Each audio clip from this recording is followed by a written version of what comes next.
Good evening, ladies and gentlemen. Welcome to the East Providence City Council meeting on the third day of June in the year 2025. At this time, I'd ask the city clerk to call the roll, please. Councilman Fogarty, Yeah. Councilman Lawson, Yeah. Council Vice President Rigo, Yeah, Councilwoman Souza, Council President Rodrick. there, there's a quorum of three people. Councilman President Rodrick is not with us tonight. He has a little illness, and that's all I will say. But he's healthy. It's nothing of earth-shattering. So I will abide by all HIPAA policies. So with that, there is the quorum. At this time, I'd like everybody to stand for the salute to the flag, and I'd ask Assistant City Solicitor Joel to, and I always get your name, Votolato, to lead us in the Pledge of Allegiance. Allegiance Pledge allegiance to the flag of the United States of America, and to the republic for which it stands, one nation, under God, indivisible, with liberty and justice for all. Thank you, Mr. Assistant City Solicitor. It's a pleasure to have you here tonight.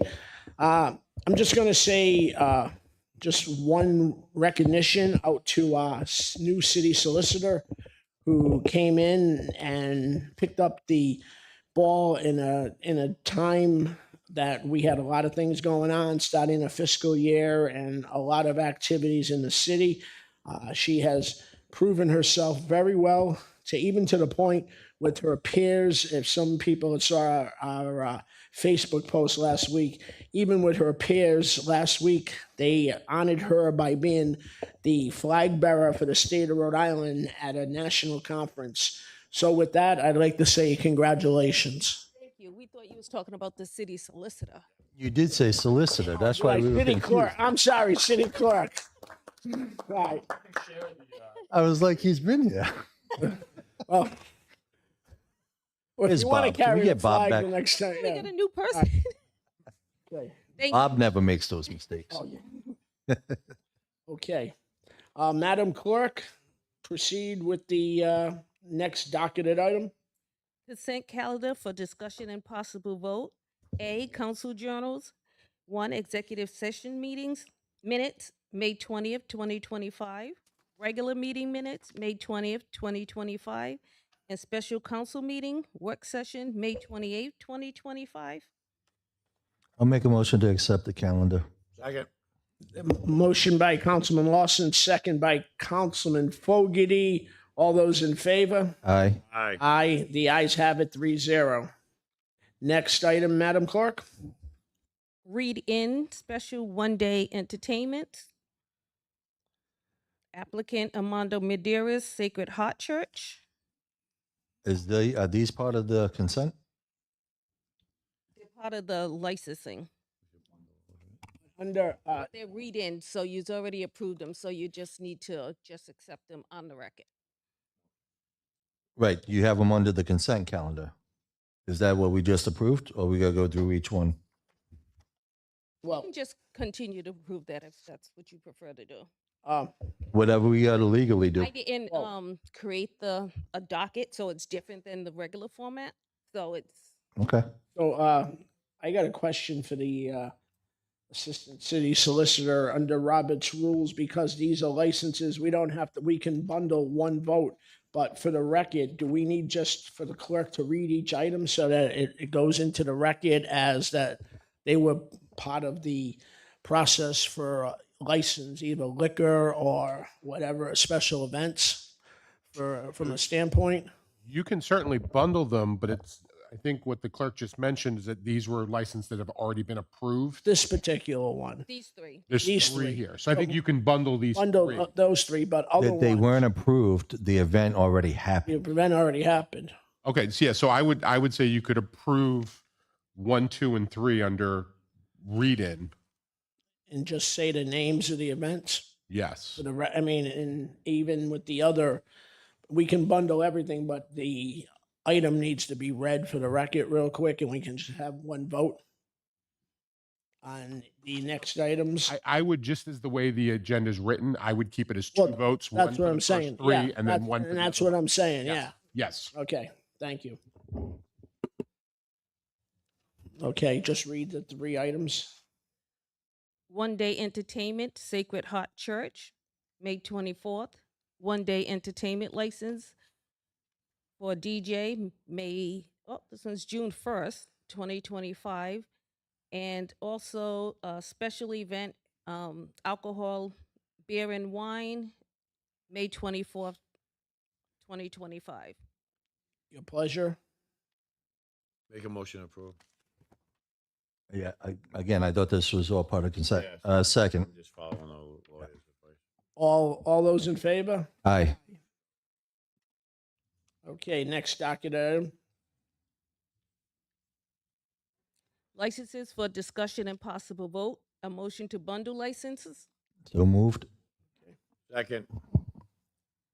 All those in favor? Aye. Aye. And And a move. motion to approve licenses. I'll make that motion to approve. Same. Second. Okay, under this one, do we need to read them real quick? Under, are we good? 13. All right, thank you. All right, all those in favor? Aye. Aye. All those opposed? The ayes have it. Next docketed item. Public hearing.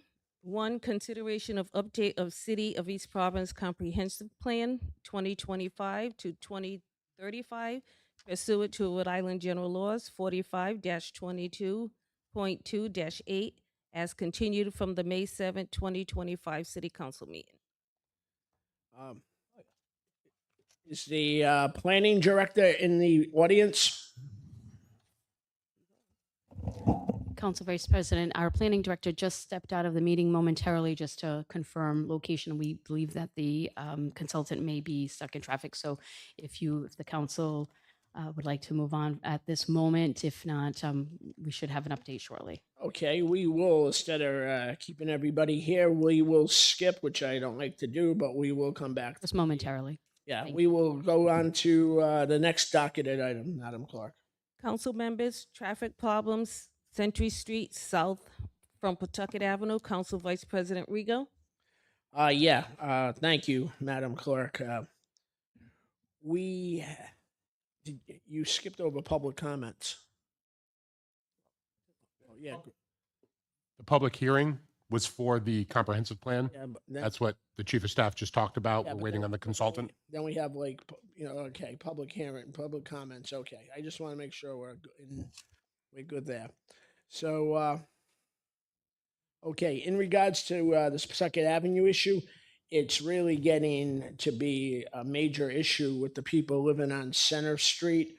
If you know where I'm coming down, and these people have really a legitimate question on us. I'm not gonna bring up old issue, but one street was particularly barricaded, and it can happen here. It's even worse of a situation on Center Street, and it can be accomplished by doing some of the same things. We have children. We have a couple of special needs children living in that neighborhood, and again, this will stay here until I need to get DPW Director Borges up on this. So that is my update on that. Okay. Number 2, road repair, Ferris and Bishop. Council Vice President Rigo. Again, this is a continuation. There is, this is right in the island of Ferris and Bishop Avenue. There's huge ruts going on there, and it's a simple patch. And this is not to do with Rhode Island Energy. This is a situation that needs to be addressed by a DPW, as we all have them in our in our wards. We need to make sure that this is, taken care of. I have another thing I'll add to the next meeting. I'll go on to number 3. The contractor is, from what I was told yesterday, is going to start work on Glen Line and Lyle Bourne. Glen Line would be stage 2. They already started some work on Lyle Bourne. So hopefully by the end of the summer, there'll be additional pickleball courts in East Providence, in Bourne Park and Glen Line, new refurbished tennis courts, basketball courts, and walking path, which is in good shape now at Glen Line, as well as some new play centers for the kids. Brought me to the attention on Bourne Park was when my two oldest ones, who I hate to say how old they are now, but I'll say it, 31 and 30, when I started looking at pictures of their age, and I go by Bourne, and it's the same playground equipment there now that they're on, and I'm like, okay, time out. We got to do something. We have this money, so we're also going to get an upkeep on some of the new play sets for Bourne Park. With that, I say thank you. Number, All right, my update. We'll start with number 7. So I had a good meeting with the mayor yesterday. We discussed what's going on in Crescent Park. We're looking to upgrade the building for the concession to add storage and updated bathrooms, which would be an added value to the park. The plan will also include the pad for an event tent, so we can have various events and less traffic in the carousel for various parties and stuff.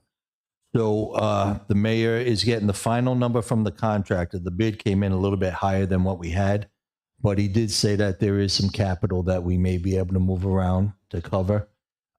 We did allocate $70K for the train that we could slide over, because they're not ready to buy the train, and then we'll deal with that down the line.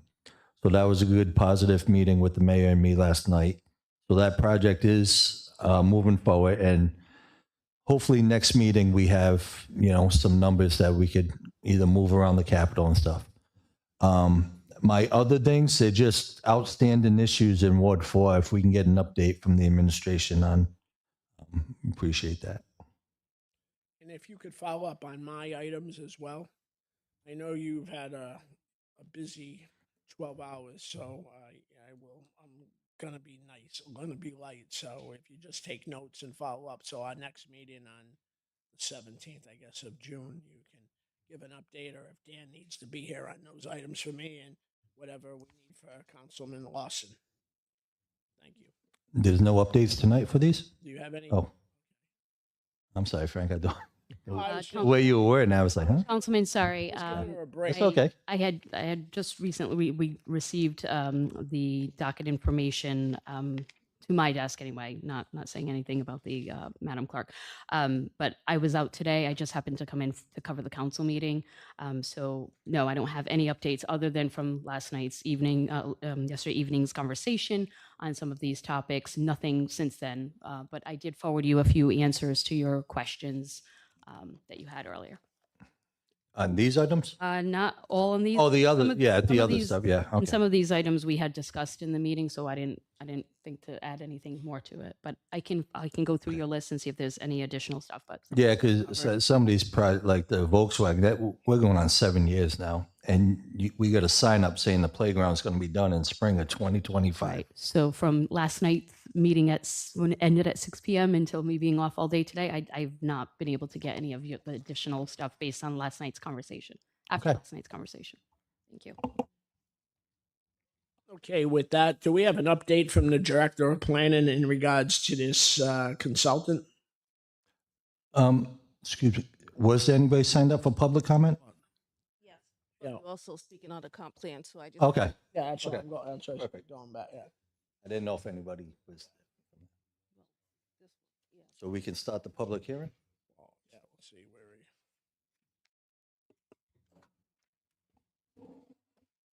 we. Good evening, members of the council.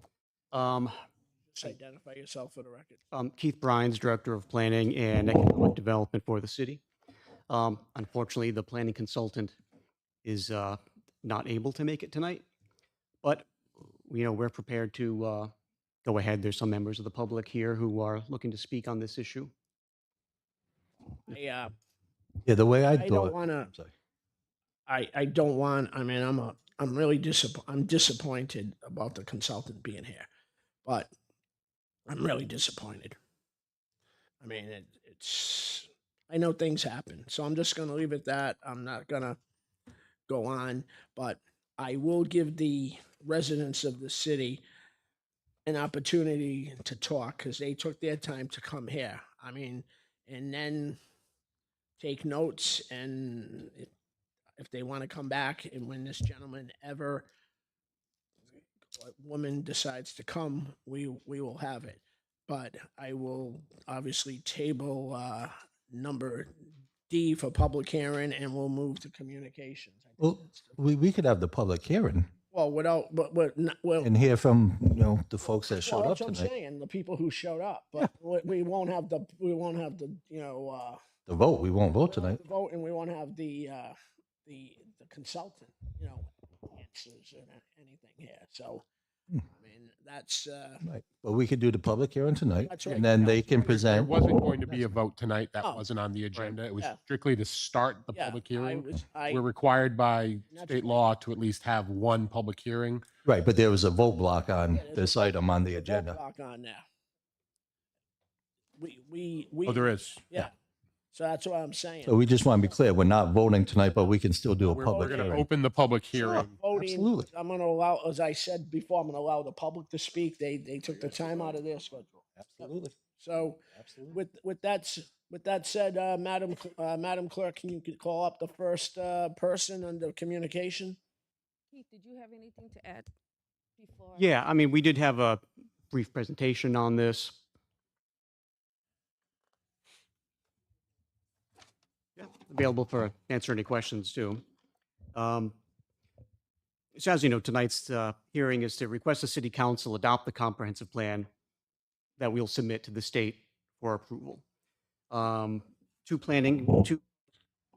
public hearings were already held by the planning board in which they recommended approval. These were on April 26th of 24 and April 1st of this year. There are a few reasons why municipalities should and need to have an approved comprehensive plan. The Rhode Island Comprehensive Planning and Land Use Act does require that every municipality does have a comprehensive plan. It's a legal basis for local land use regulations, and local land use decisions have to be consistent with the plan. The plan, it's a policy document that guides public and private investments in the city, articulates a shared vision of for city residents, and once it's approved by the state, programs and projects of state agencies are required to conform to it. So it helps in almost guarding the city against the state doing things to us that we might not want them to do.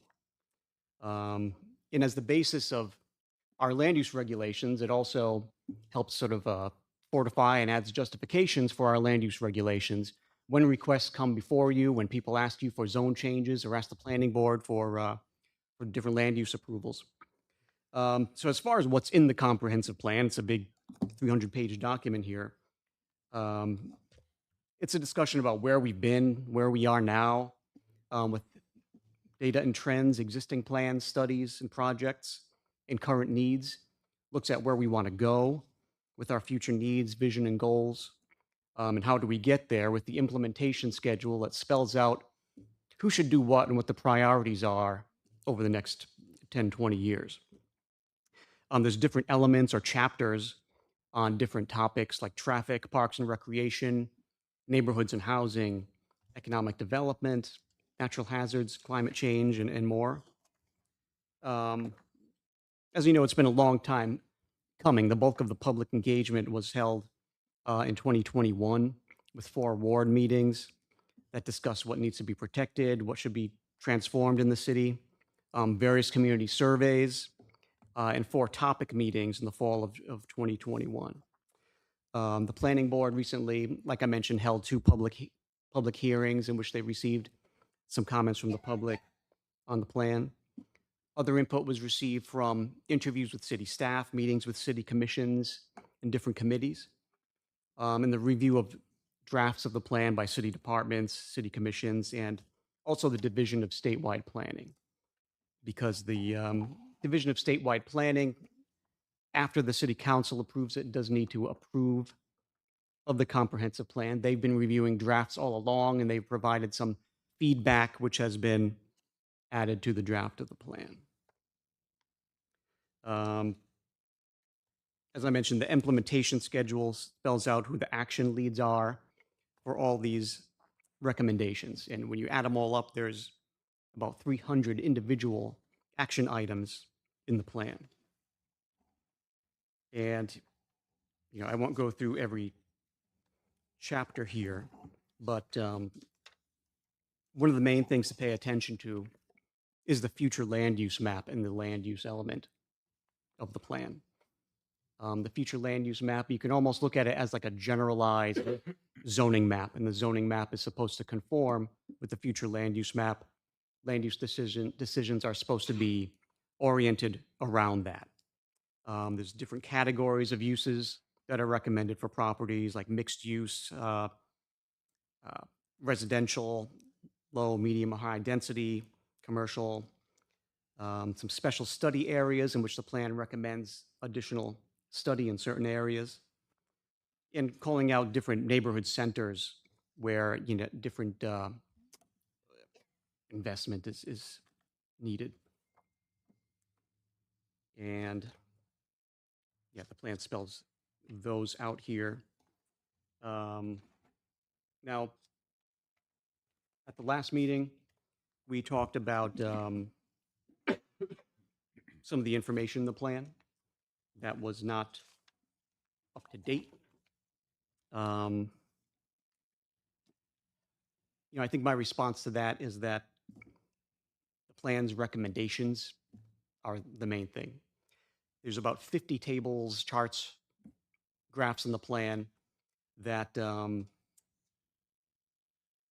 not simple to update. You know, we have a quote of almost $10,000 to update these, which, in my opinion, is really not necessary. I mean, I've gone through all the action items in the plan. None of them would really change based upon spending almost $10,000 to update that information. The information talks about trends. For example, housing getting more expensive, and that's not changing. You know, updating that info would be nice, but it really wouldn't lead to any change in the plan. So, you know, while different department heads might be before you asking to spend money on cost overruns and things like that, I'm sort of asking the opposite, that we don't spend almost $10,000 in updating some of this info, which wouldn't really lead to any significant change. You know, we can definitely go through and get rid of some smaller, outdated information. You know, I think somebody mentioned the residences at Riverside Square being under construction. I heard from the library director that they don't do farmers markets anymore that are in the plan. Things like that could easily be done. You're right. The concept of them, why spend money when we know it's already been built? We know the farmer's market's on. Right, So I agree with that.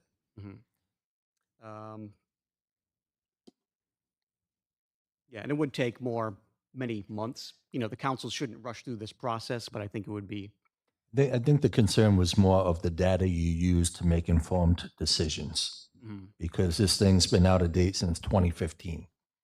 So I know we had workshops and stuff, and around 2020, 2021 is when you got the bulk of your data. So if anything had changed in the last 3-4 years, that may have, which I don't think there's anything major Yeah, I don't that I think saw. so. I think the so. trends, you know, things like housing, a lot of these facts and figures are about housing affordability, which has only gotten worse. So yeah, no, I agree. We don't need to spend 10,000. And, you know, the draft of the plan has been up on the website for a while. Mm-hmm. Yeah, with that, I don't know if there's any questions. Can I make a comment? again, what I spoke about at the workshop, and I definitely think, and we do need affordable housing, real affordable housing in the city of East Providence to maintain. And as I said in the press release, as far as, keeping people here in the city who might have the house is too big for them now and they want to stay here. We need to take care of, as Rick would say, we got to take care of townies. And I am not gonna let copperbaggers come in from Boston and turn this city into many cookie cutter. There's a distinct ambiance of the city, and we don't need to have Rumford. Every village has their own characteristics. I don't want to be, having done much travel with my boys playing college sports down south. I don't need to have every city looking the same as new developments. I think that's what makes East Providence appealing. I also look here, and there's issues as far as the public safety aspect of the city. As we continue to grow, uh, do we have enough apparatus? There's basically more calls coming. You talk about, you briefly hit upon that. I mean, and there's talk about the station in Riverside being sort of outdated, and to the point where both stations, and there's going to be potentially more building on the Wampanoag Trail, or they're saying that for them to get there is an issue.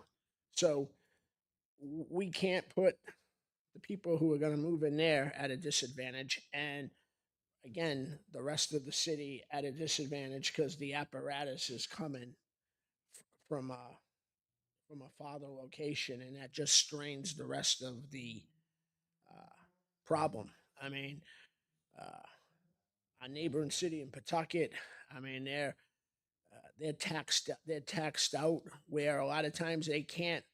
In my ward, which is right there, we gotta wait for apparatus to come in from Providence, Cranston, even sometime Warwick and elsewhere, where you would think the natural city would be Pawtucket, but they're they're they're at their max capacity, and we shouldn't rely on other people to do the job that we should provide to our residents. Thank you.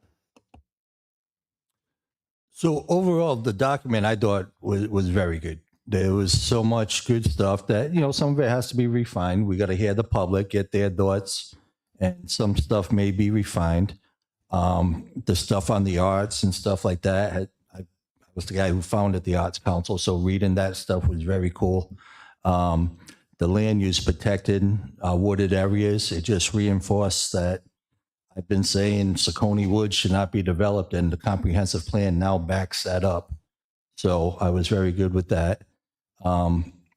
There's transportation. If we keep trying to push density, well, you want density, that's going to take away parking. People need to get around, and we're not a walkable city. People, they have to get into their car to get places. So the transportation part is definitely something we need to look into. So there's a lot of good stuff. Some should be refined to protect certain assets. But overall, I a couple of things. I didn't bring my notes that I want to see tweaked, but overall, I think it's decent. And again, a comprehensive plan is like our North Star. It's our guide. It's not set in stone. Like if it doesn't say specific wording, that doesn't mean you can't do it. But if the overall intent of what we're trying to do matches what the comprehensive plan's saying, then we're good. So overall, I was very happy with it. Yeah, that's right. It is a policy document, and the more, especially with the land use part of it, the real rules come in the zoning ordinance. Councilman Fogarty, do you have anything to add? But one thing that Councilman Fogarty has talked about in the past, and with all this new buildup, and I didn't ask the question last week. Sorry. Uh, where's our capacity in regards to sewer and water with all these additional, as Rick says, more density? Obviously, that means more people taking showers, more people drinking water, more people flushing flushing. I think we were at 43%, but that's before. East Point, I think, is going to Narragansett Bay up in Rumford. So the one in Riverside, I think, was at 43%, but now you still got Metacomet coming. So I don't think we're going to be at over 60%, I would say. Maybe But- Patricia or the department head is anything coming from Barrington into the Riverside? Mhm. Barrington, so Yeah, they're still that connected. 43 includes Includes. Barrington. Okay, It's the overall capacity. okay. Just want to make sure. Yeah, and I've always heard that we have ample capacity as far as utilities go. Sometimes with developments, you may need to upgrade certain things, a pump station in that Mhm. area or a certain pipe, but Yeah. generally that there is a lot of capacity here. Okay, Director. I would like to thank you for your time. Thank you. And I guess now we'll turn it over to the public comment from the residents. I can't read it. Is there a key or somebody begin? And this is a public hearing, so if you didn't sign up for public comment, you can still get up and speak.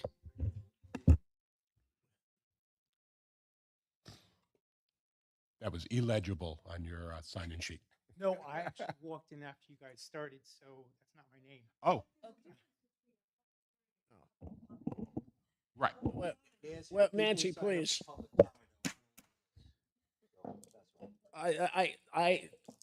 We're on the topic of the comprehensive plan and it's a public hearing on the comprehensive plan. Okay. Thank you. And could you identify your name and address? Hold on one second. Did someone sign in? We can't read your name. It looks like a H or a K or a N or M on the Maybe comprehensive last plan. name begins with an A, maybe? Maybe, yes. Yes, the second. I'm sorry, we could not read it. Two of us.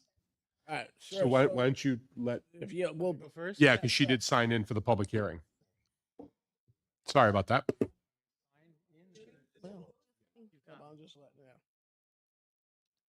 Sorry about that.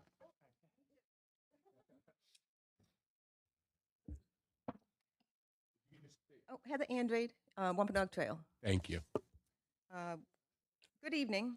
Allow me to read you something from the 2003 Comprehensive Plan concerning the preservation of the Veterans Memorial Parkway. Page 37. Retain its existing right-of-way width in its entirety as undeveloped and green open spaces. No subdivision or development of the right-of-way and existing unpaved portion of the right-of-way or row shall remain green and open space. There shall be no new utility installations in the unpaved portion of the Parkway's row. Installation of new utilities above or below ground shall be prohibited. As we can see on the Parkway today, the 2003 comp plan was not followed at all. All of these proclamations and restrictions for preserving public land as green and open space have literally fallen to the wayside and can be witnessed by all who travel on the historic Parkway today. Kettle Point and University Author were allowed to use the public land of the VMP for exits and entrances. In fact, Kettle Point roadway is on former Squantum Woods land. How did that happen? How were all these instances able to happen if EP is following the current plan, including the update to 2010 and 2015? Is anyone in the City Hall following the comp plan, or is it just for show? Now, 2025-2035 comp plan is up for review, and there is minimal mention of any protection for this eligible for National Register of Historic Places and also eligible for National Scenic Byway status roadway. And it's apparently coveted by developers' borders, no protection. The Gates and Layton stewardship of Vets Parkway is left hanging by a thread as developer after developer vie for their share of the profits they will acquire by using public land for private gains. While reviewing the 2012 comp plan, I implore each and every one of you on this council to hold up to account the previous written protections for the VMP and its borders, and stick to preserving and protecting it for real, not just in writing, that will be forgotten or ignored once again by City Hall and its friends, but a valid effort to look over the VMP Waterfront District section and make sure that the 2003 comp plan directives are added back into this 2025 proposed comprehensive plan. Why, when new information is coming from the Public Archaeological Laboratory, or PAL, that the archaeological survey being conducted on the Metacomet land and the Vets Parkway is revealing indigenous artifacts from hundreds and hundreds of years ago, is the parkway not getting the protection it needs from East Providence City Hall? And why, on page 257, is East Providence not included not included in the Soames Heritage Area, as Jones Ponds and associated areas have been touted in many publications as being part of the heritage area? To be honest, I am looking to this council to answer the question why the 2003 comp plan protections concerning the VMP are not being carried over into the 2025 comp plan. And will you all make an effort to put those protections and directives back in the comp plan where they belong? And if not, why not? Heather, I want to very clearly get where you guys are coming from. So the Kettle Point entrance, the comprehensive plan says we're going to maintain like the beauty of it. So what is the issue with the Kettle Point entrance when it comes? Well, because I just wanted to fully understand where you guys are coming because from. the VMP land, that was land, like part of the entrance. of Right, the but roadway. but as far as like the beautification part, stuff like that, it still maintains the beautiful. I could be in the eye of the beholder, but But we could have maintained it and still it be public land. It's supposed to be public land. so you're also- saying you would have preferred that those columns on the side of the entrance not be there and it just be flat? Well, nope. I would prefer that the area that was Squantum Woods was still Squantum Woods and not part of the Kettle Point roadway. That's what I prefer. In both places. In a point. Yes. So, So you got the Squantum Woods, parking lot of Squantum Woods, right. and then to the right of it. That roadway, the Yeah. Kettle Point roadway, was Squantum Woods. Okay. I, Did they buy that? I have Okay. plenty of maps. Yeah. I don't know Okay. how it got that way. So I drive the Parkway every day. Yeah. The only other thing would be the Metacomet entrance, because when you keep going north, I don't see any more development on the Parkway, correct?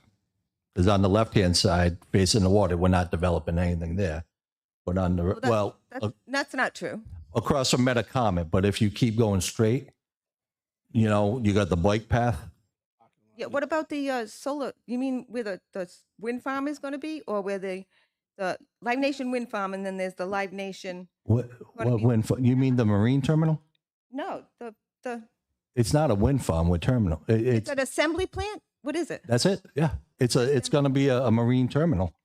It's should- where they can the materials come in. There's going to be nothing flying in the air. Yeah. There's going to be no.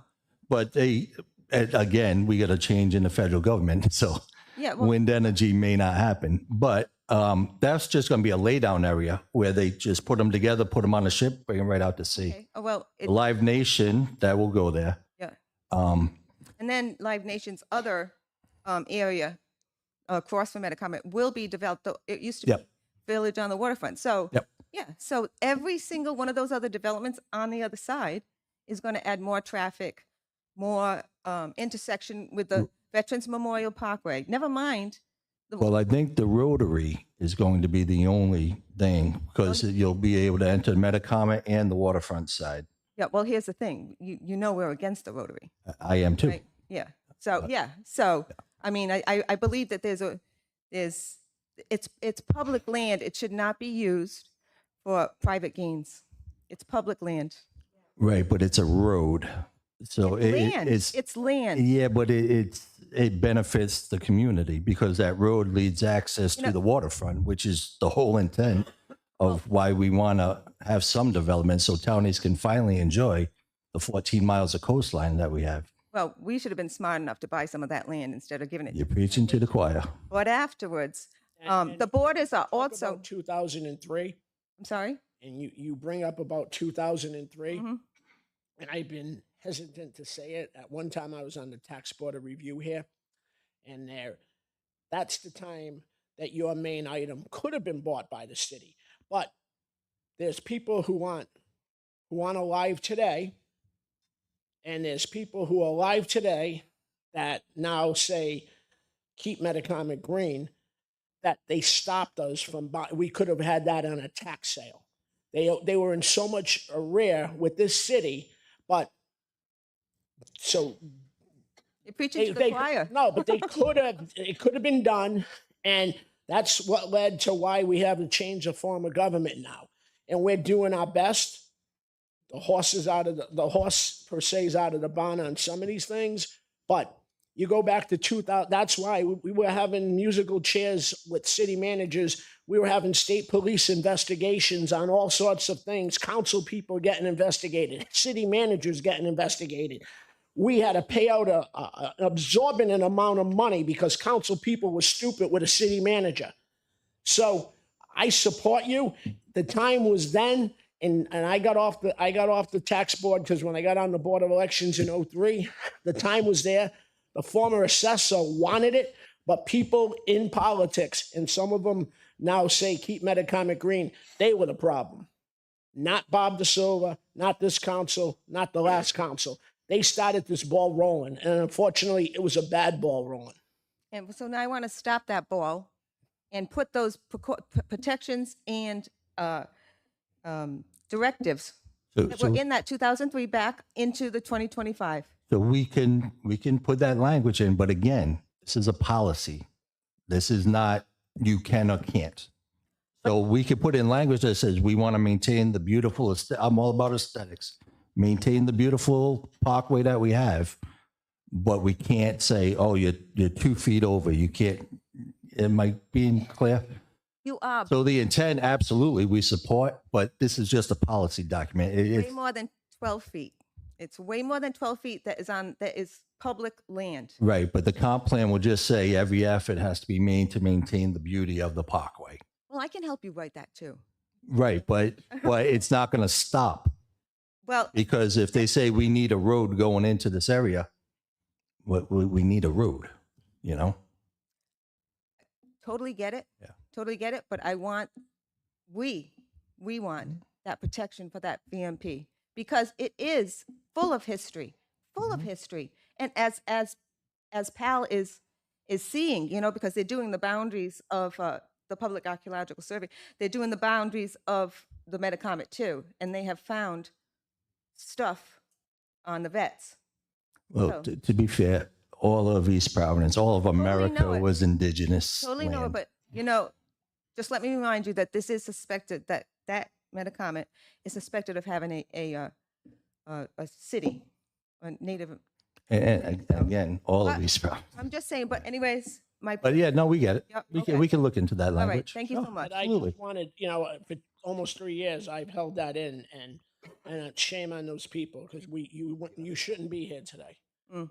If they had done the right thing for the citizens back then. Mhm. And I know we're doing our best. Everybody in city government now is trying to do our best to make sure that these ill-advised decisions don't happen again. Thank you very much. I appreciate that. Next person to speak on the comp plan is K. Eric Crook.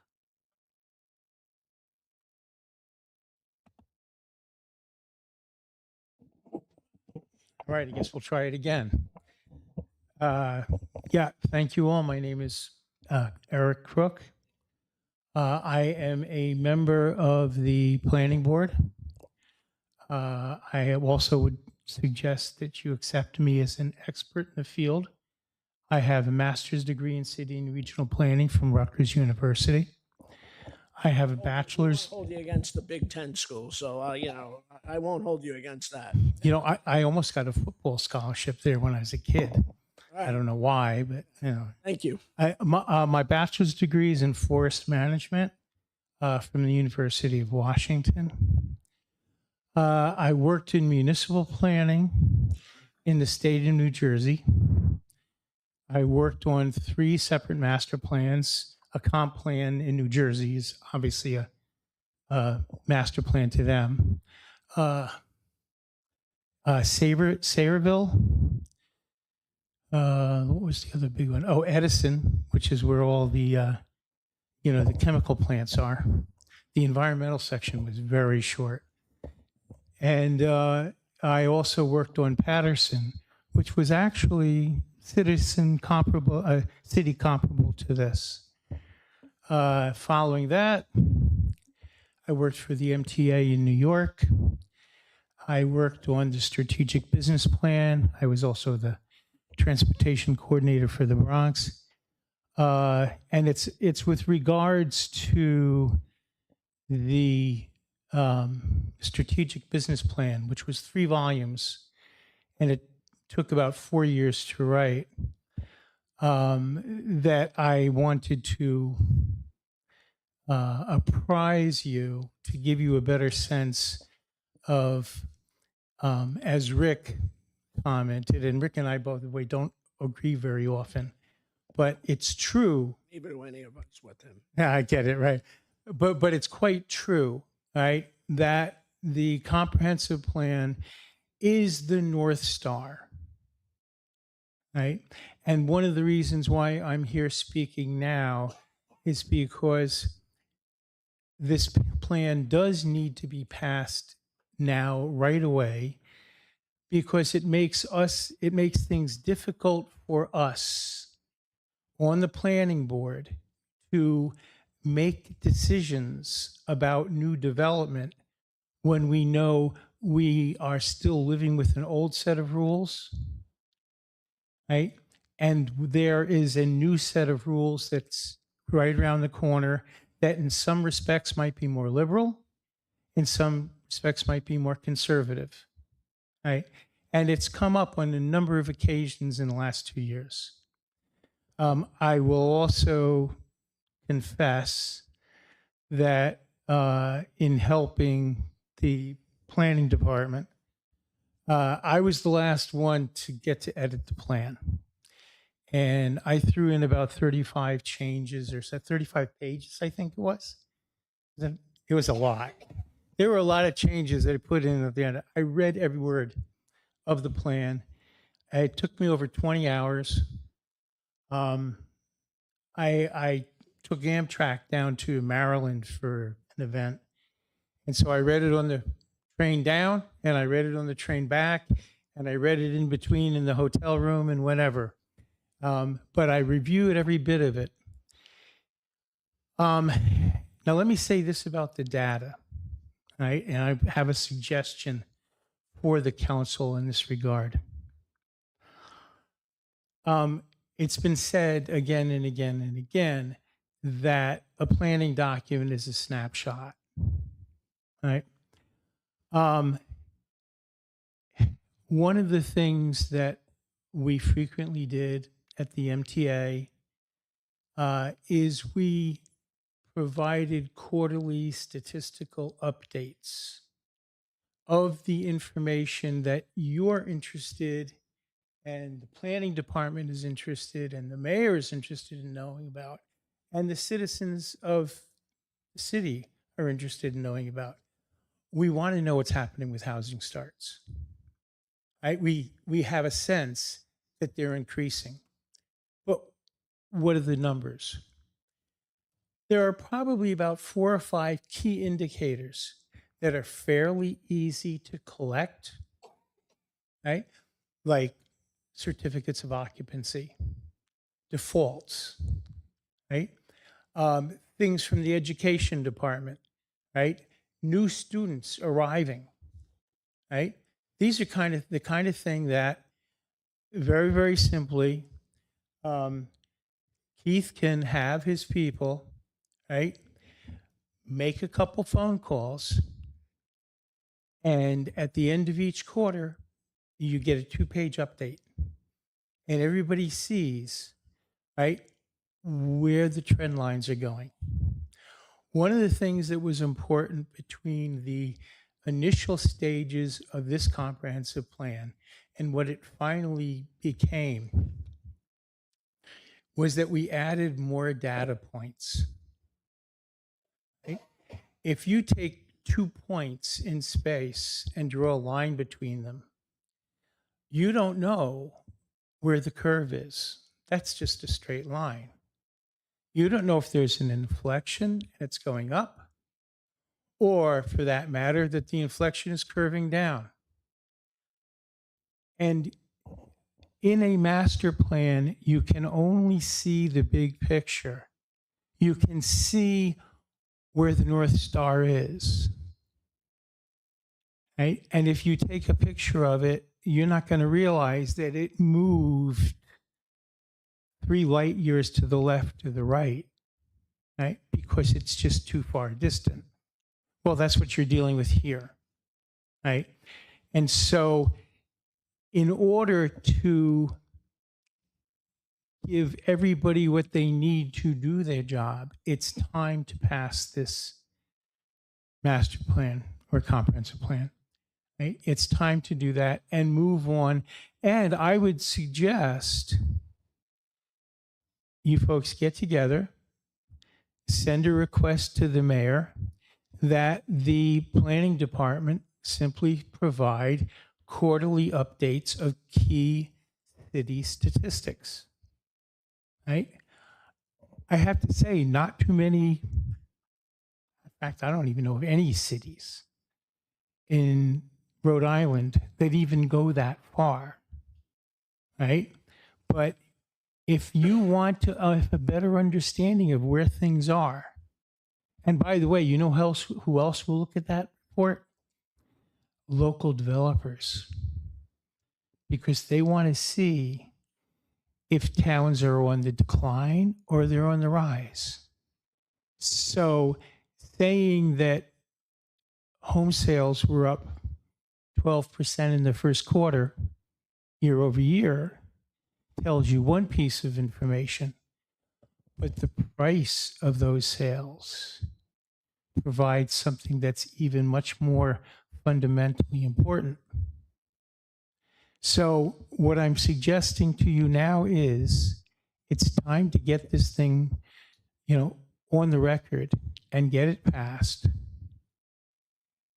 And all those other pieces of information that you are looking for, right, are something that actually we should be tracking in this city on a regular basis, right? One last point. I know that the comment was made that the data that you get in the master plan, it seems old. You also need to understand the underlying process. The census was done in 2020, but the data from the census really doesn't come out until about January, 2 years later, right? Federal economic tracking data is usually done in the middle year. In other words, it would be done in 2025. Now, you mentioned before, with this new administration, are they going to do it? Right? I mean, that's something that needs to be funded. But economic trends, state by state, is a very, very important piece of information. And you'd like to know that because you're tracking what's happening in your community and you want to see how you stack up against the rest of Rhode Island, and you want to see how you're doing compared to Barrington and Cranston and wherever else, right? Those are the kind of things that us planners, we love that stuff, right? But what's important is everybody in the town wants to know, is their quality of life improving? Is it getting poorer? Right? And having this plan in place and having it available for everybody and knowing that it's basically the word of the city, right? It's time to do that. So I thank you for your time, gentlemen. So, Eric, before you go. Yes, go ahead, go Frank. ahead. I'll be happy to take any questions. So we're ready to pull the trigger. We were I think when we first started this council, we were asking about the comp plan. So it's just about, if we had the two other members, we'd probably consider a vote. So we're ready to pull the trigger. So it's not going to take a while. I'm wonky too. I like to read documents. I like to read data to understand things. In your professional opinion, the census, I believe, put us at about 48,000 residents. Right.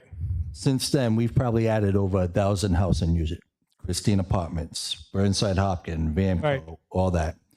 So just say one person occupied those housing units. So that puts us maybe around 49, though. We still got Metacomet coming on. We still got East Point being built out. Capianado still got the property up in Newport Ave. Right. What is a number of residents you think would be comfortable for a city like East Providence? Wow. Yeah, because I think that's an important question in this process, because if we say with our infrastructure and stuff, maybe 50, 51, 52, that's going to kind of guide us too in the type of housing projects. Like, should we be building large scale apartment complexes? Should we focus on single family homes? Is that what we should be permitting? Oh, okay, it's a good question. That's a really good point, a good question. And I'll have to say that when you finish the first part of your question, the number that immediately stuck in my head was 55. 55, okay. All right, and but I also, if you go back to the old plan and look at some of the old data, I think you'll see that there were time periods when the city's population was substantially higher with a smaller housing base. Well, that's because families were having 4 and 5, and where I grew up in Rockford, some really good Catholic families were having up to 10. Were having up to 10 kids. So you're absolutely right, and that's the point, because what that really means is the sections that are in the comprehensive plan about social change, right, are just as important as everything else, because a less crowded household, I would say, probably is a positive for quality of life, right? Yeah. But by the same time, talking about that 55 in the limit of how far is population growth going to be before you get overcrowded, the transportation element in the plan is one of the key pieces. But one of the things that hasn't been mentioned, and I thought that this was a really strong section of what we had in the plan, was the pedestrian circulation portions, right? Because there was a real effort to make street crossings safer, right? And that was a very extensive part of the plan. In fact, I'll say this just to back up on that question. When I first looked at the plan after it was, complete, there was obviously another big delay because of COVID, Yes, right? absolutely. And so that's another reason why the numbers came, late. And that's why the census numbers may be skewed as well. Yes, exactly so. And well, not only that, but there's this political effort to skew data, right? And I mean, I'm not going to get into who's the bad guys and who's the good guys, but it happens. However, I would say in this particular community, I think that would be much less of an issue than you would see across the river in Providence. I agree. Right? So that's another element that, we would have to take into account. The core point, though, is that you mentioned if you had the housing data, right? And Keith's people put together, and in fact, Patrick's sitting right back there, and he's probably got the right phone numbers in his Rolodex. So there you have it. You can make a couple phone calls and you can find out exactly how many, new home units got the CO, right? Because that's the key piece. Correct. And I would, in a case like this, use your existing occupancy data how many people per household, do a little bit of math, right? I also said, you want to look at defaults, you want to have a measure of who's left, right? And you could pretty well, within probably plus or minus 2%, right, track population change in the city. I mean, it's certainly doable, Thank you. right? Thank you. Right? I want to thank you and everybody on the planning board for the that you do to make this city a better place. Well, I thank you for that. I thank you on all of their behalf. But then in that case, I would turn around and thank everybody in the planning department, because it's their diligence, right? Those are the guys in the trenches. Oh, wait, we're coming into budget season. They might want a pay raise, so don't give them too many kudos. But anyways, thank you again for your everybody on the planning board for their time and effort and being a volunteer organization. You're welcome, and I appreciate the opportunity to speak to you all. Thank you. And I have read your emails, but that we were coming into session and everything. I like to keep an open mind, so thank you, sir. Thank you too. Thank you all. Bye-bye. Candy Sale, comp plan.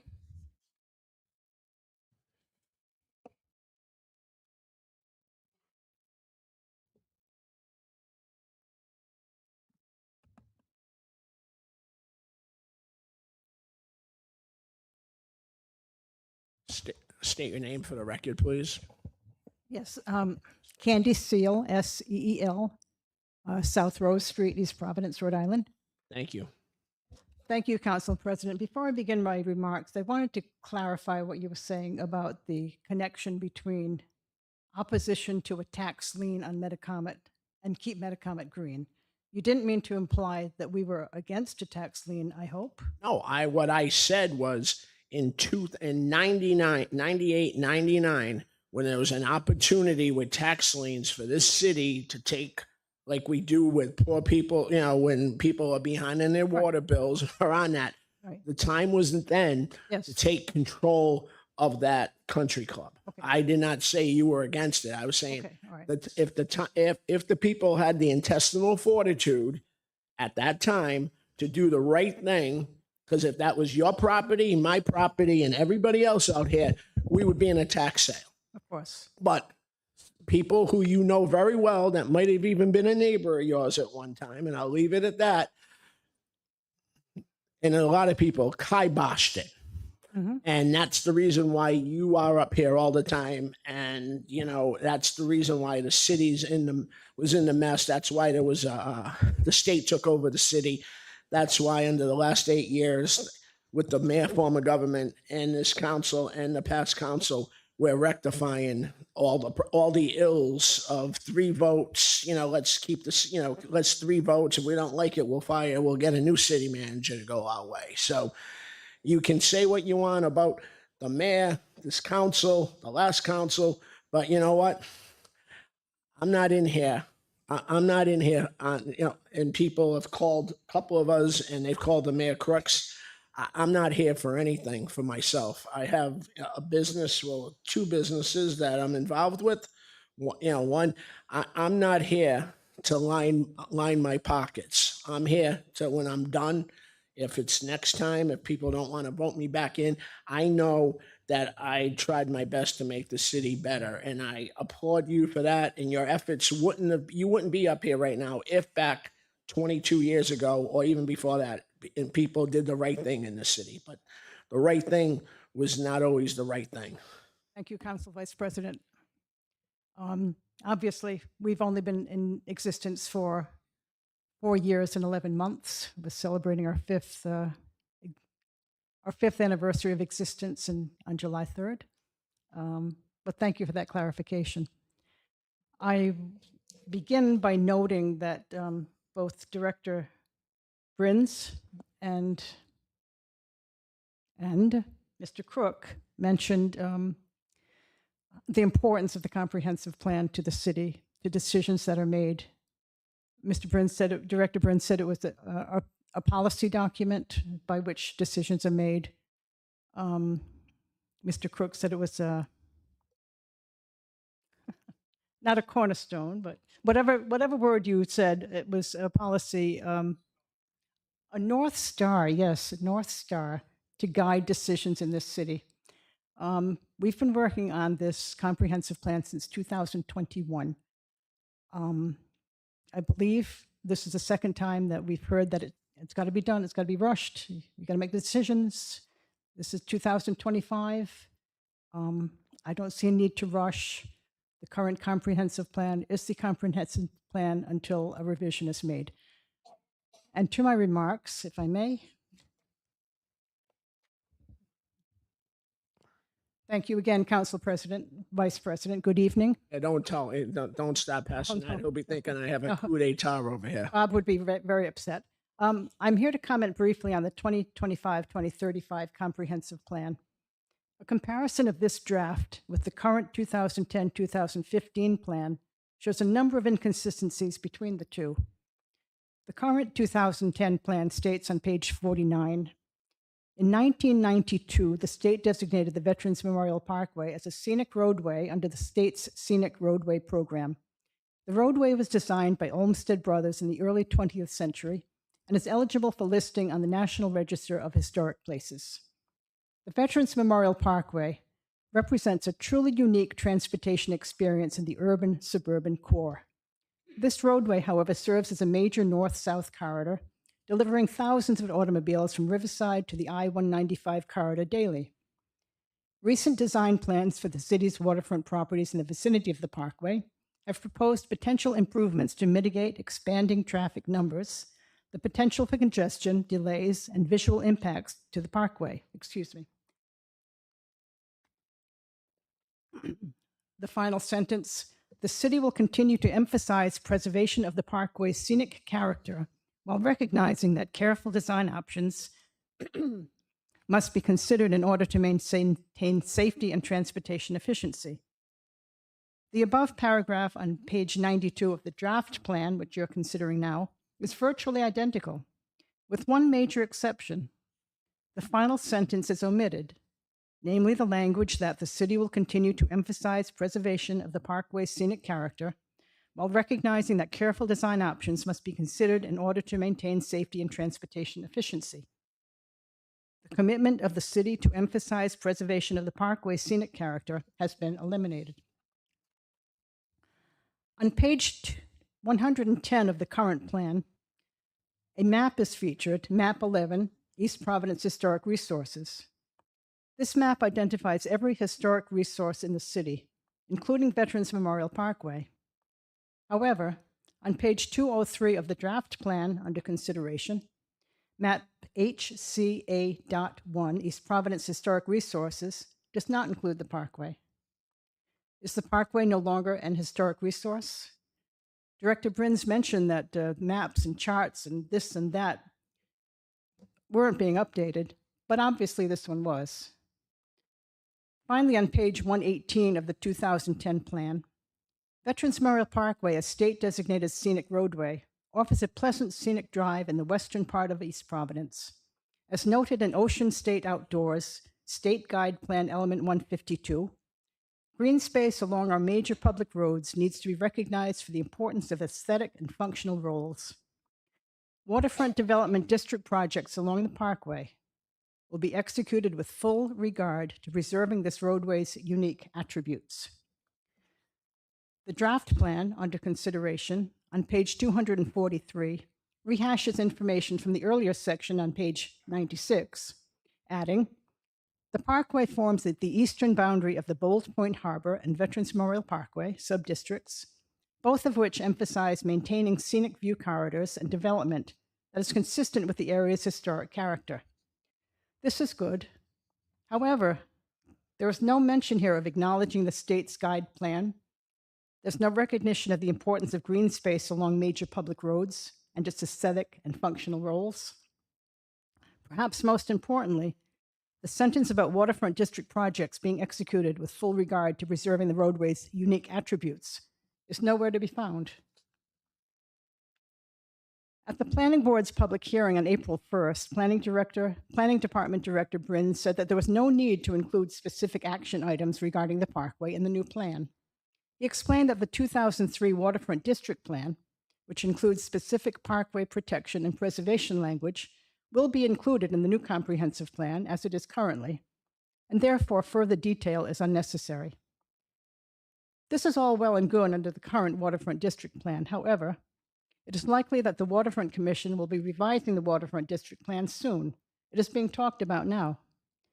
Conceivably, the Commission, with a future council's approval, could choose to eliminate all references to parkway preservation. If the language of parkway preservation in the draft comprehensive plan has already been stripped out within the next few weeks or months, there would be no protective language at all. This may seem absurd, and it would be, but consider that through the long process of approving the Metacomet development, the Planning Department, Planning Board, and Waterfront Commission showed little, if any, concern about parkway preservation. The concern throughout seems to have been accommodation for the needs of the developer. I ask you to take a stand now. I ask you to insist that language be restored to the new comprehensive plan that acknowledges both the historic significance of the parkway and the city's continued emphasis on the preservation of its scenic character. Please do not allow anyone to cavalierly strip out the very language that protects it. Thank you. I have one question, and Hope I can answer it. I don't know if you said it, but I didn't hear it, and that could be because I was moving pages.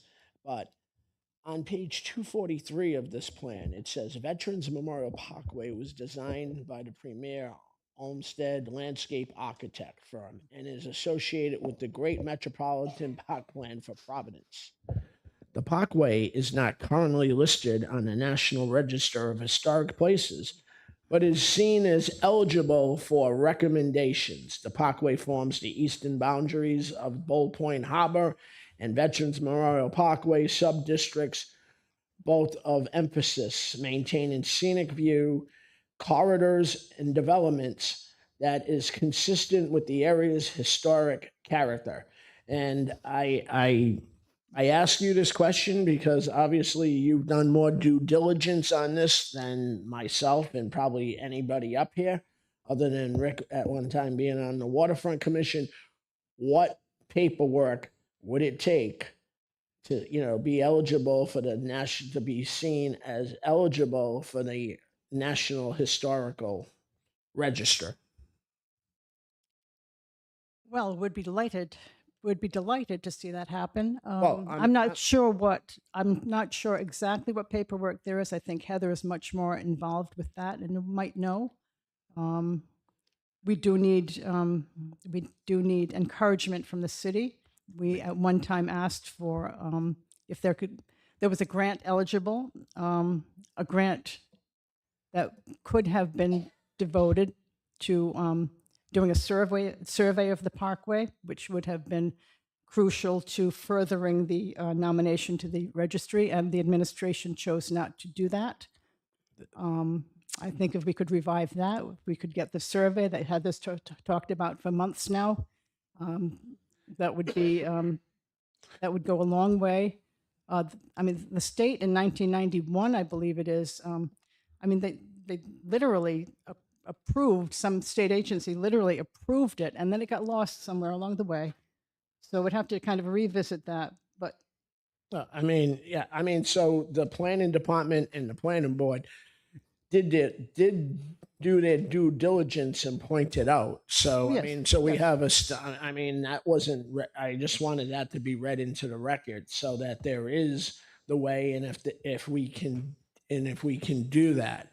And again, as a person who has lived here my whole life, I think what's going on in the parkway now is better than seeing Shell, ACO, Phillips 66, all tankers up and down the city. So that side, the other side, not the country club side, I think it's a vast improvement because I'd rather look at development going on there than look at oil tanks and seeing it was fun driving by with my parents and grandparents. Oh, here's an ACO truck or Texaco or anything. But that's not what it is. And again, it laid barren for so long. And to the credit of Senator Irons, at the time Senate President, he spent money on the Brownfields Acts. And the leaders of the city at the time, under the old form of government, basically said, So, and I can tell you from my business that there was a brewery from Seattle, Washington, that wanted to build there, and it was prior. It was in that time frame after Brownfield, and they got nothing from the city. They got absolutely nothing.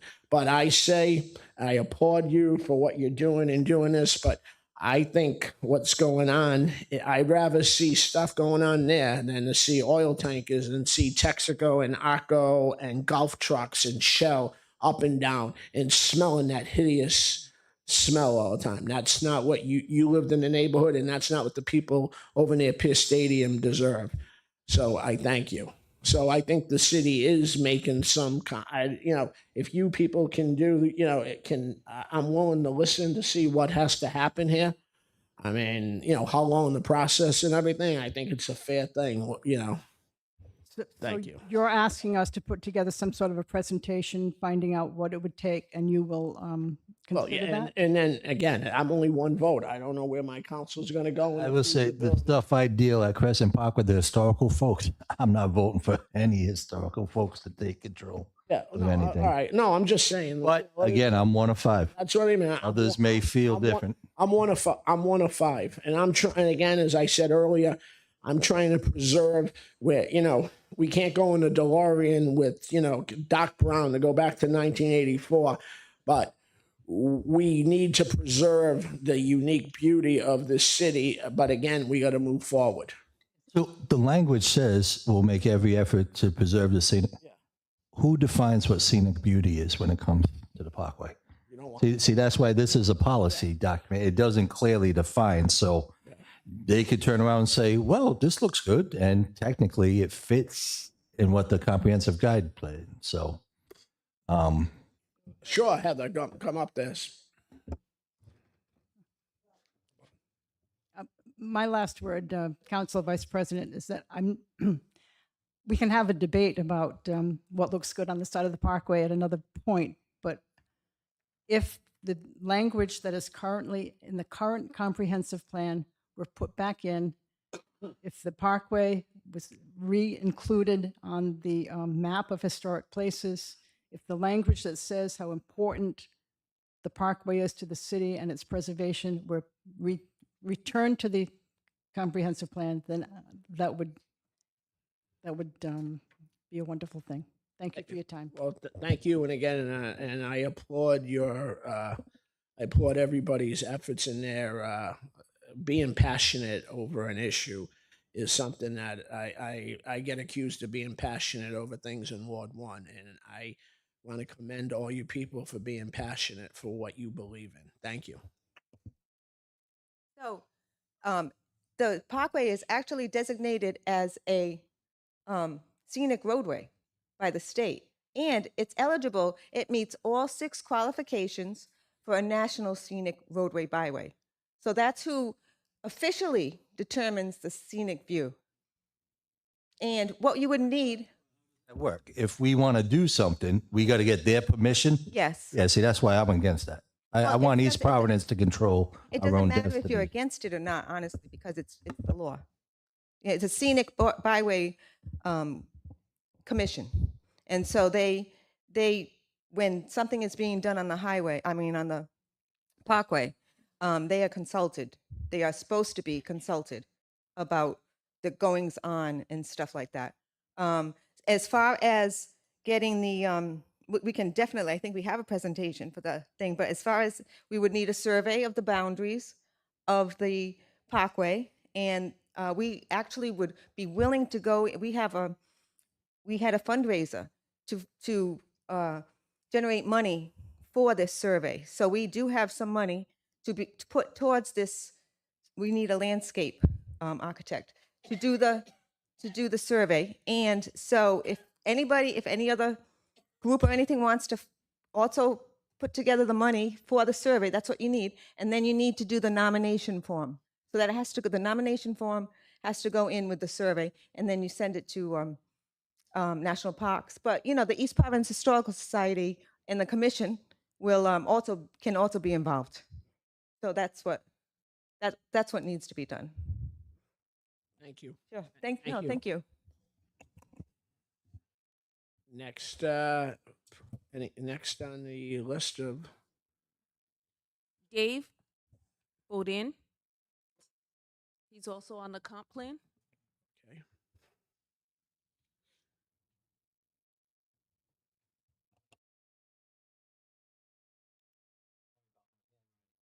That's Sorry about my handwriting. Is Dan?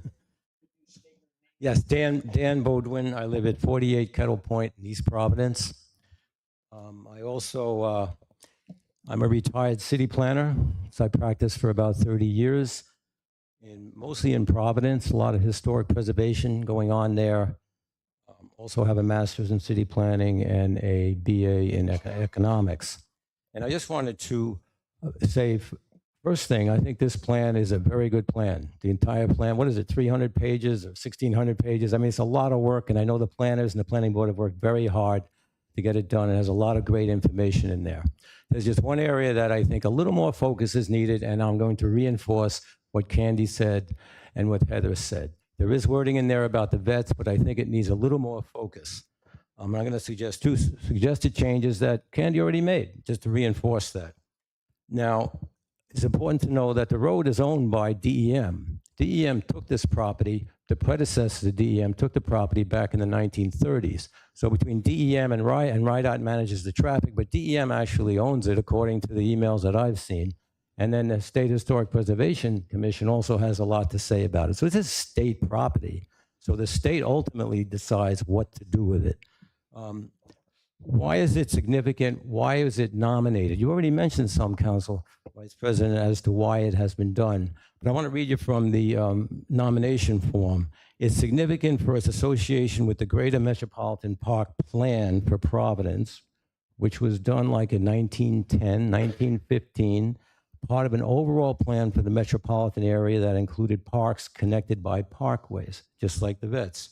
Its association with the Olmsted brothers, I mean, internationally renowned architects, and they did a major project right here in East Providence, and for its development as an example of the parkway movement in the early 20th century.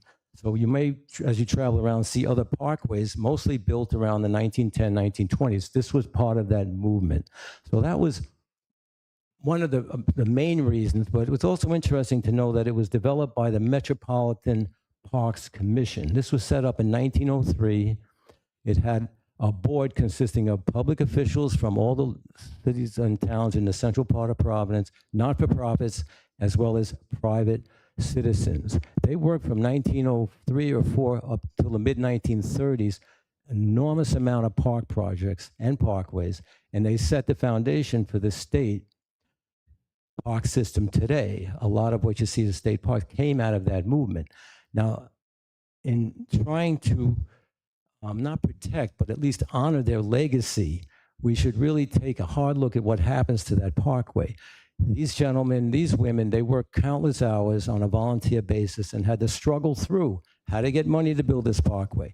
But in addition to that, it was so popular to try to get this done that landowners donated land, companies and individuals donated landscaping, laborers donated their labor. It was enormously successful. It's a great legacy.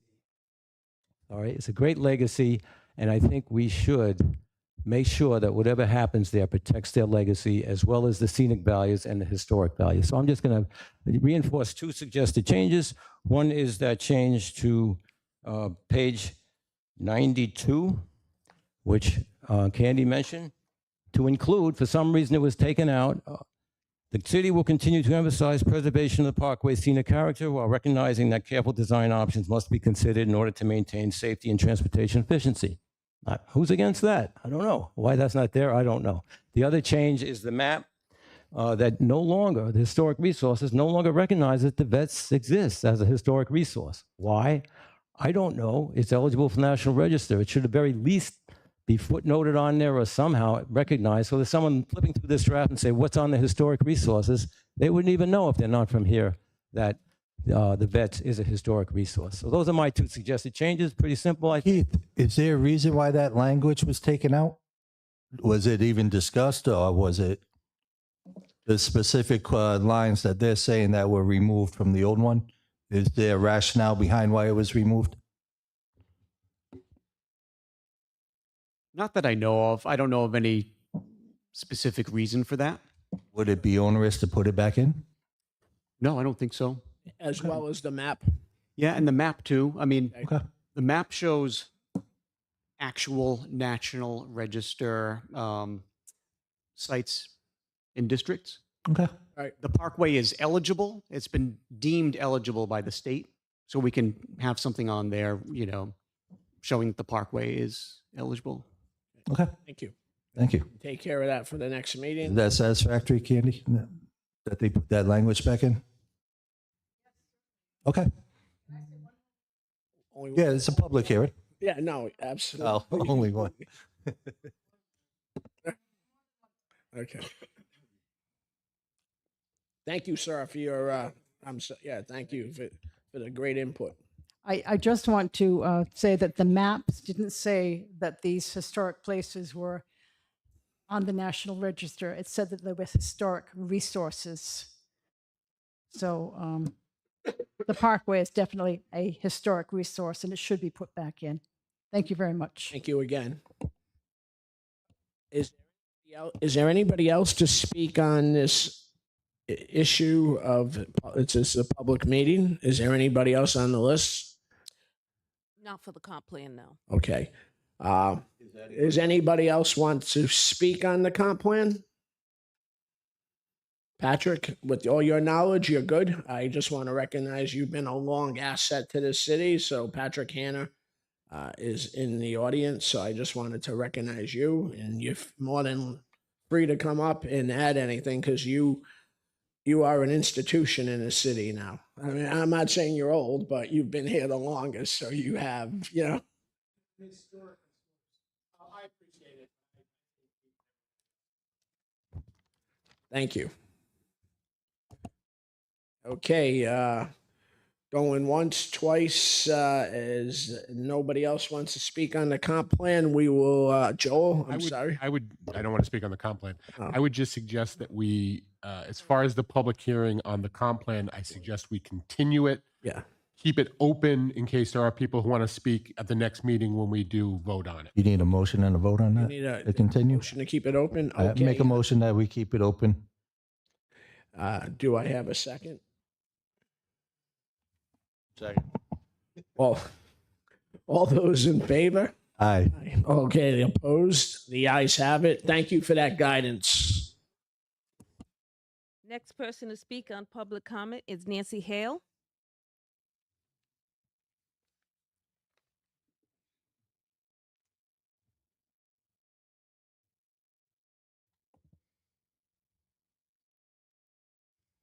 Hi, Nancy.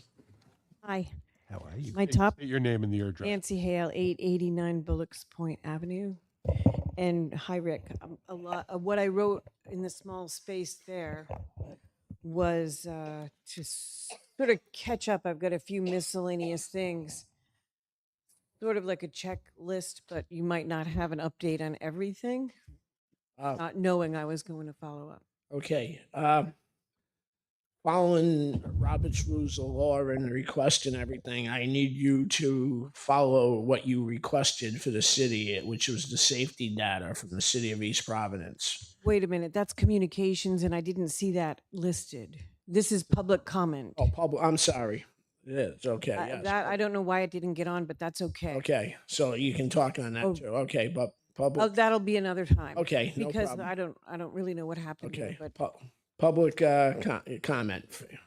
public comment. So the checklist, geese, anything on geese at Crescent Park? No, and I will be honest, I'm doing some internet research. And Did that. I'm not finding, yeah, and Hunting is one way of keeping geese population under control, but that's not good in public. I know. And I haven't found yet. I'm still digging around, but I don't, like you said, hunting. So like, we're not going to allow hunting no, on no Sabin real Point. concrete answer yet, which is I wish I had, understandable. but I don't. It's understandable. Yeah. Oldham School feasibility, when is that going to be discussed? This Thursday night, we are going to have a feasibility study. Thursday night. Wednesday night, Oldham School? Or June 4th. What's today? Okay. Oh, it's tomorrow. So June The 4th. feasibility study will be presented there? Yes. the yes. old, Okay. at the library in Kent Heights on Dover Avenue. Yeah. The Fuller Learning Center. Dover Avenue? Yeah, the full learning center. Okay. That would be a Any great. progress on farmer's market? That's something for years, I've been trying, and I get so many different answers. So We not need yet, the not yet. vendors to come in and do their I thing. gave you a whole stack, so not yet, really. Not yet. Okay. Not yet. I do know, and I'm not speaking for any other company or any other person, but I did mention this very casually. You okay? You need Oh one. my, Heimlich? All right. don't get sick. The fourth So- rescue's off. So I will say there was interest in a end of the season farmers market. Mhm. That might be easier to put together than a weekly. And Dunes Brothers was interested. I am fully supportive of people being able to buy fresh fruits and Yes. vegetables. All right, the and- next one on the list is right-of-way issues at the intersection of Bullocks Point, and I'd like to discuss some of those things. Because it's not a citywide issue, can I talk with you about some of those things separately? So you want access to get down into the beach from, No, no, no. I want to discuss it separately because it's not a citywide issue. are you One talking about topic. where the terrace splits? That No. little, No, but let's just talk about it separately. Okay. And then I wanted to, I don't know the difference between public comment where we get 3 minutes and communications. How is the time on? communications, you're unlimited. Yeah. But you can Well- only speak on what you signed up for. You could have spoke longer No. on those items that you had. So communications not really time limited except for Correct. within reason. Correct. And Then technically, Finally, during public comment, technically, they don't want us to speak. I don't know who made that. well, we only Well, have 3 minutes. communication, we can fully have a conversation. All right, all right. So the traffic lights, the school zone traffic lights are better for communications rather than public comment.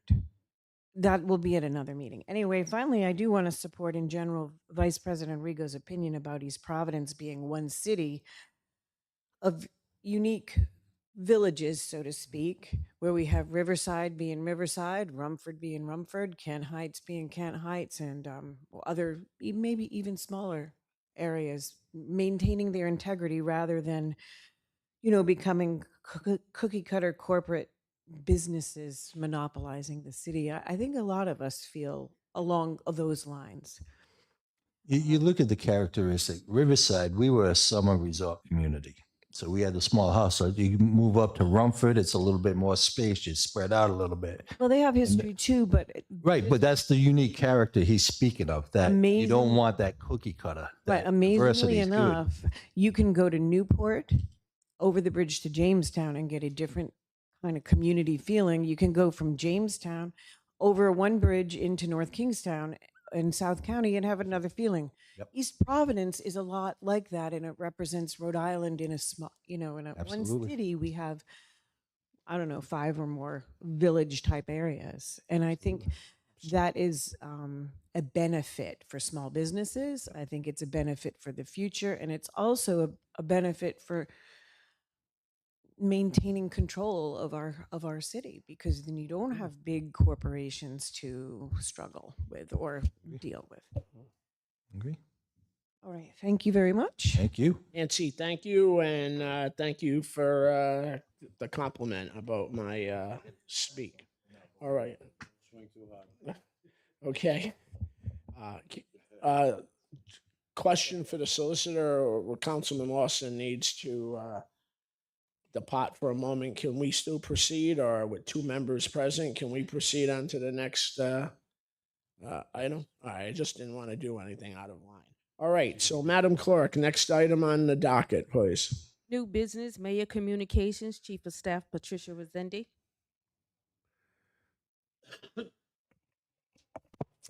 Good evening, Council, Vice President, members of the Council. I'm actually going to just mention a few things, and then I'm going to move over to Shayna. And I just want to say thank you. I'll just leave it that you've been rushing around with some family issues, and your dedication to the city and your respect you gave our council. I just want to thank you for that. Thank you, Council Vice President. So on the agenda, actually, as Nancy mentioned earlier, so we do have the Oldham School Public Meeting on Wednesday, June 4th. That's tomorrow evening at 6 p.m. at Fuller Creative Learning Center.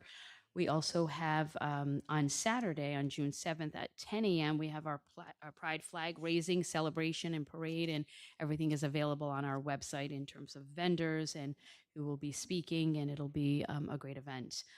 If the council is okay, I'd like to be able to read in our communications a proclamation for the late Joseph Patrick Connors Yes. right before our presentation. On behalf of Mayor Roberto L. Da Silva, whereas Joseph Patrick Connors was born in the city of Providence and raised in the city of East Providence by his parents, Thomas and Barbara Connors. Joseph grew up in the Rumford section of East Providence with his brother Michael. And whereas Joseph was born with Down syndrome and overcame numerous medical challenges as a child, defying all odds and driven by his mother Barbara's relentless energy, Joseph thrived.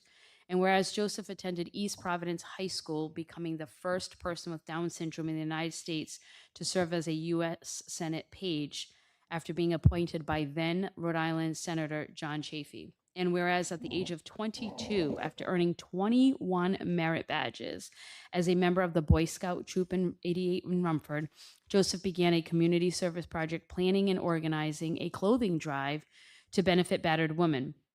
Due to his hard work and dedication to the above community service project, Joseph earned the rarely acquired status of Eagle Scout, which has only been earned by 5% of Scouts since it was first awarded in 1912. That's quite an accomplishment. And whereas Joseph excelled for 4 decades as a Rhode Island Special Olympian and was bestowed the high honor of lighting the Special Olympics torch at the 50-year Special Olympics Rhode Island anniversary in 2018. And whereas Joseph was an accomplished swimmer and cross-country skier and was inducted into the Special Olympics Hall of Fame.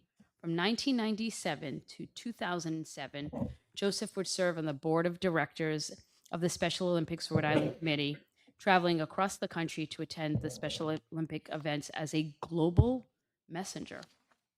And, whereas in 1998, Joseph was appointed as Officer of the Court of the East Providence Municipal Court, later serving as an East Providence City Council Sergeant until his retirement in February 2020. And whereas Joseph was an inspiration to all who knew him, who loved him, Joseph consistently defied all odds with all of his life accomplishments. Joseph's noted quote was, "To reach your goals, work hard, participate, practice, do the best you can." These words that each and every member of our city and state could carry with them to help with their own personal growth and better our day-to-day lives. Therefore, on behalf of Mayor Roberto L. Da Silva and behalf of the City of East Providence, with a heavy heart, extend our deepest condolences to Joseph's family and loved ones. We also extend our thanks to Joseph Patrick Connors for his contribution to our community and our state. Your impact will continue to be felt for decades to come. Now that I have goosebumps, I am going to call Shayna Prince. And I will just add to sure. that. Obviously, I've known Joseph since he was born. And the amazing thing about that person and his mom is that his dad passed away when Joseph was just a baby. And Mrs. Connors, as I will refer to her all the time, did things back in the 60s, late 60s, 70s, at the time when people with disabilities and Down syndrome were looked upon not favorable, and she pushed and she pushed, and Joseph pushed, and Joseph saw the efforts of his mother. Joe was always Joe was always a spot plug, smiling face when you go to Stop and Shop as a bagger or being involved in local uh, political events. Joe was always there. It was a great tribute there, and I just wanted to add a couple of words on for Mrs. Connors and for Joseph. They definitely missed. Thank you. Thank you. And lastly, for Mayor Communications, I would like Shayna Prince to be able to come up and introduce herself. She has a presentation to provide to the council. Shayna?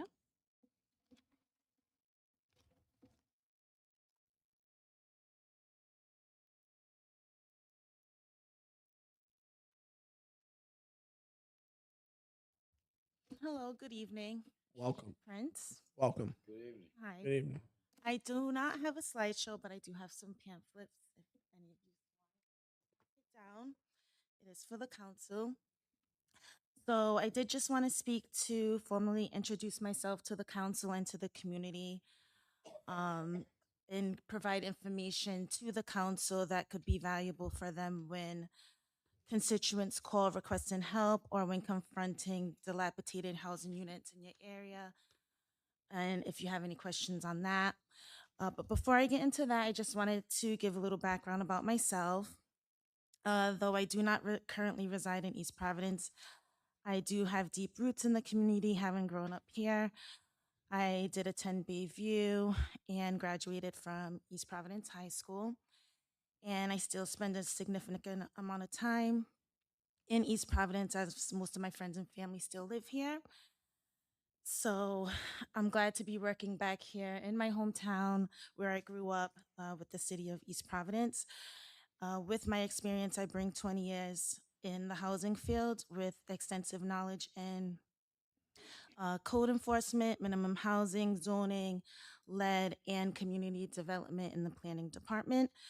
And I hold several certifications, including Green and Healthy Homes Initiatives, Community Development Block Grant, Basic and Advanced Management, a certificate, and a Program Manager led initiative certificate.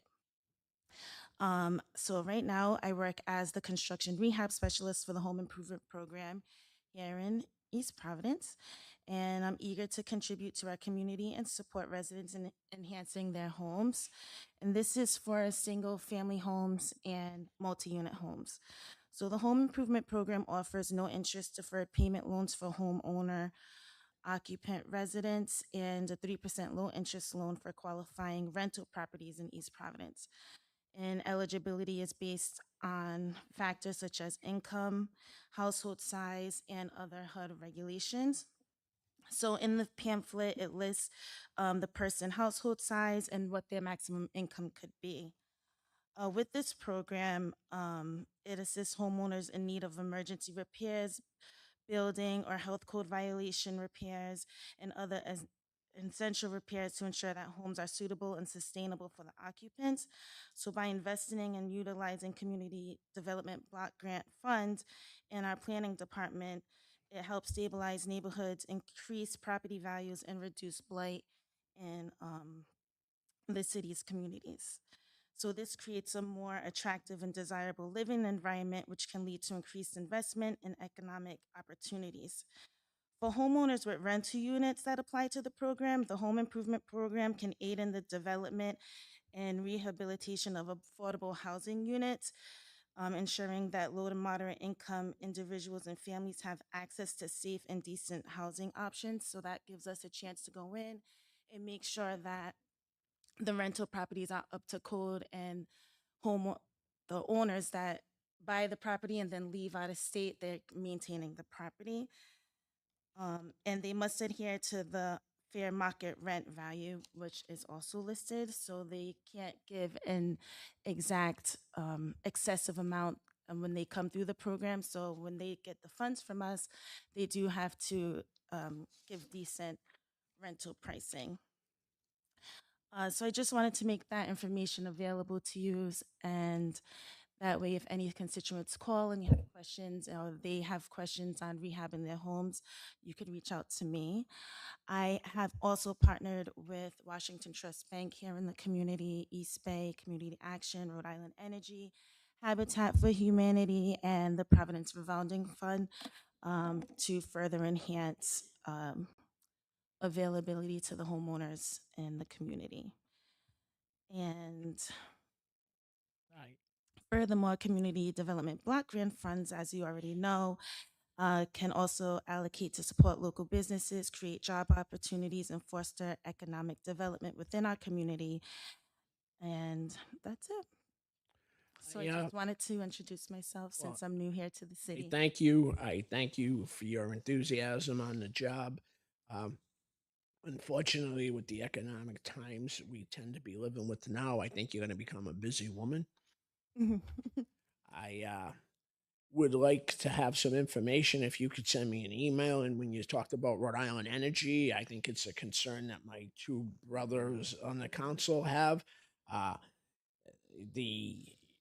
there programs? I mean, I know they have plans where you can do X and everything, but I think people need to know that they're making X and they can afford.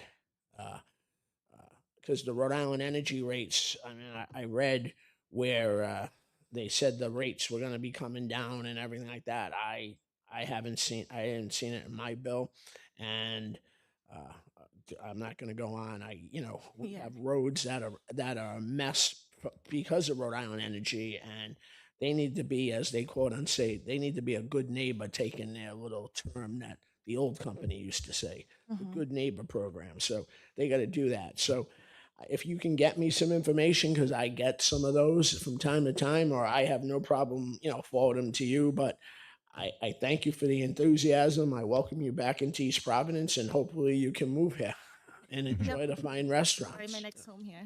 Welcome. And I used to help Dave find contractors. So if you're ever looking around and you're struggling to find somebody, give me a call. I'll help you find some people. Well, I did jump right in since I did do this for the city of Providence. So most of my Oh, you got a good network? followed me here. Okay. Yeah, so I've been out getting things done. I actually have a wait list now. I advertised it in the paper. And I think his name was Clark, was stating also is keeping track of who you're helping in the community. So I did get a software program that shows the amount of housing units, who's in the housing units, the number of occupants. So that way, if Keith does need an annual or quarterly report, it'll be easily accessible. I think Eric's suggestions that we have good data is a great one that I'm definitely going to pursue. And Councilman Fogarty? yeah, I just thank you for the presentation. It was well presented. Thank you very much. Thank you. Who does the work? I do everything. Who does the physical work? Oh, the contractors? And who are the contractors? So we have Almanzar Construction, H. Solaris Construction, Paul Source, and Icon, and the Alliance Company so far. And I also wanted to do a community event to reach out to local contractors in the community to Right, get them business here. That's very good. I was leaning on that for local business Yep. involvement and also pricing. So if a senior homeowner takes advantage of this plan, income provided, the contractor's called by you, set up a date, the financing part of it, who decides the pricing? I make my estimated cost first, and then I see which contractors come close to my cost. A bid process? Yes. Okay. It's good. Thank you. Yep, I'm looking forward to it. I have plenty of contacts in the same field, so like Councilman Lawson said, I'd be happy to help. Thank you. Absolutely. I'm interested in it. Have a good night. Thank you. You too. Thank you. Welcome aboard. Report of school committee liaison. All right. So I got a couple of texts here while we were at the meeting. Girls lacrosse, congratulations. They won tonight 15-6. Next game is going to be Sunday at Brown. We're not sure of the time yet. We'll get that info out. Alyssa, no last name, I apologize, had her 100th goal and she's only a junior. Carolikas. Alyssa, congrats. That's awesome. Last night they gave out thousands and thousands of scholarship money to the kids. And our valedictorian, Dylan Flynn, she is going to Brown University. She took 5 AP classes. That's awesome. And I hope to see her around campus. School update is this Friday at 6 o'clock at Pierce, East Providence High School graduation. I want to formally say, as a class of 87 alum, welcome to the family. I owe everything to the education the East Providence School Department gave me. And I hope everybody who graduates is graduating with some good memories. If you decide to stay in East Providence, that's great. If not, we wish you nothing but success. Even if you stay, we wish you success. I know I speak for Bob and Anna, who ain't here, that we're very proud of our students. They work hard, whether it's through the arts, through sports. The kids that bust their butts in the Volk School doing great work, the community service they do, the dedication of the teachers. I just did the Kids Rock Chorus. So you got 2 music teachers that it's not part of the curriculum, but they put together a concert for these elementary school kids. So I got nothing but love and admiration and respect for every teacher, every staff, every support staff, administrator in the East Providence School Department. And parents of the graduates, be proud. That's a slog. Depending on when your kids started, you're talking 12 years of get up. You got to get on the bus. You got to do your homework. And this is the time that it all pays off. So I just wanted to express some words that, I want to welcome the new alumni to the family. And that is my school update. I just want to add a couple of words. I want to thank the superintendent and her entire staff, Sandy Ferran. I also want to a big shout out to Principal Bill Black, because what they've done, they've changed the culture. I mean, you can build the mausoleum that we have there, this beautiful building, but that's just a show. Not mausoleum, I'm sorry. I mean, you can, they are, big. You can build this big, beautiful thing, but it's just a show. But Sandy and Bill have changed the culture.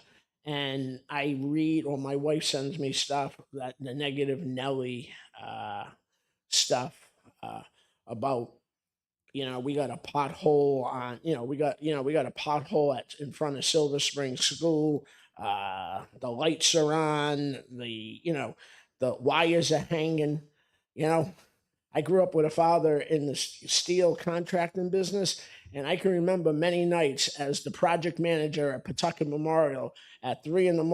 as I was just going to bed in the summertime, him getting a call saying that the operating room doors and the remodel at Pawtucket Memorial aren't closing, and he had to get up there. The word perfection in contracting is just a word in the dictionary. And shout out to Sandy and Bill Black.